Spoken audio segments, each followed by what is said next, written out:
News 4 San Antonio at 6. We're here for you. Tonight at 6, the San Antonio Police Department needs hundreds of new officers. So what's in their way of getting them? We'll tell you how city leaders are planning to get more on the force. And a Texas-sized jackpot, the record the Texas Lotto prize is setting and how much it's worth. Thank you so much for joining us tonight on News 4 San Antonio at 6. I'm Matt Roy. Happening right now, police are looking for a man who shot and killed a mother of 3 last night. This is Gabby Del Angel. She taught students with special needs and also worked with the elderly at an assisted living facility.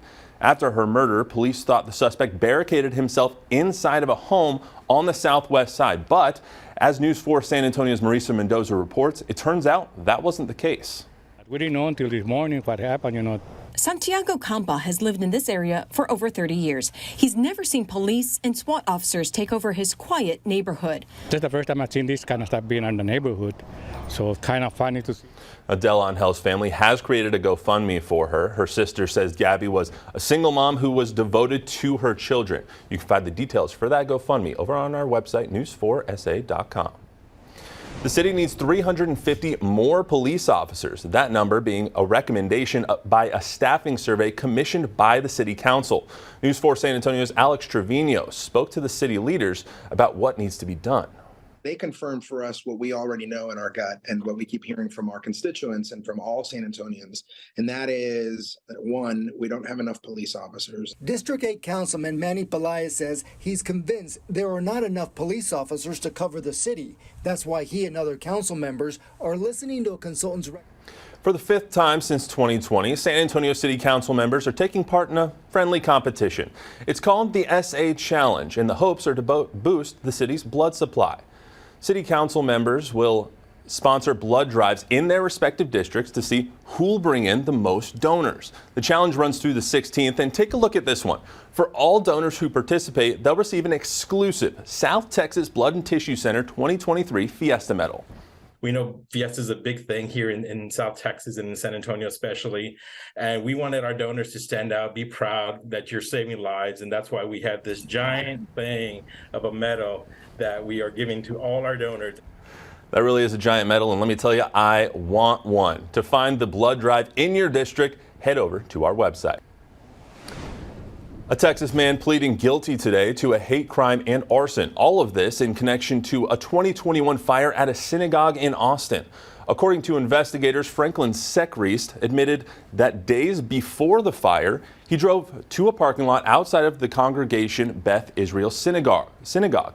Journal entries from Sechrist say he went there to scout a target. Then, days later, he was seen on video carrying a 5-gallon container and toilet paper towards the sanctuary and quickly running away. Tonight, he faces a maximum sentence of 20 years in prison. In a statement, U.S. Attorney Jamie Esparza says these hate-filled crimes not only caused damage to a Jewish place of worship, but were intended to intimidate and undermine the well-being of the entire Jewish community. Anti-Semitic violence and violence against any person or group on account of their religion will not be tolerated. Border Patrol at the Laredo Port of Entry seizing nearly $400,000 worth of cocaine this week. This happened during a secondary inspection when officers found several packages hiding under Easter boxes in the vehicle. Just a few hours later, another vehicle was found hiding cocaine under more Easter boxes. Now that's not in the Easter spirit, but this is. The Bexar County Sheriff's Office surprising kids at the Methodist Children's Hospital today to spread some Easter joy and cheer.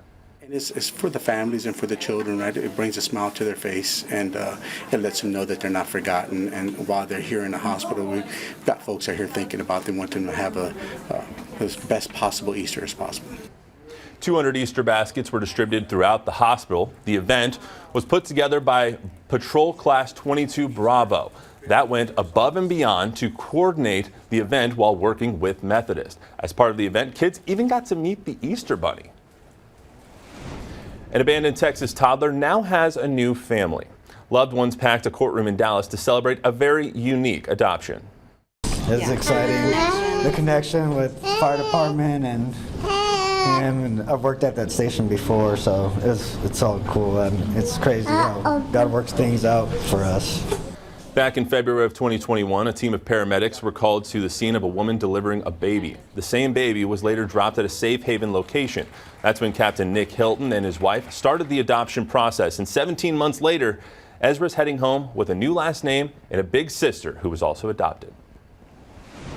Happening right now, Texas Lotto players are on the hunt for a big win this weekend. The current Lotto Texas jackpot sits at the largest it's been in more than 12 years. The jackpot has jumped to a little over $63 million. This is the 87th consecutive drawing so far without a jackpot winner. The last time that happened was back in September of 2022. If there's no winner for Saturday's drawing, the prize for April 10th will continue to grow. Good luck to everyone who's playing, and remember, sharing is caring. Up next, the Nashville chapter of the NAACP speaks out after 2 black members of the State House are expelled and arrested in Russia and now formally charged. The latest on the Wall Street Journal reporter facing allegations of espionage and why the company is denying the accusations. You're watching News 4 San Antonio.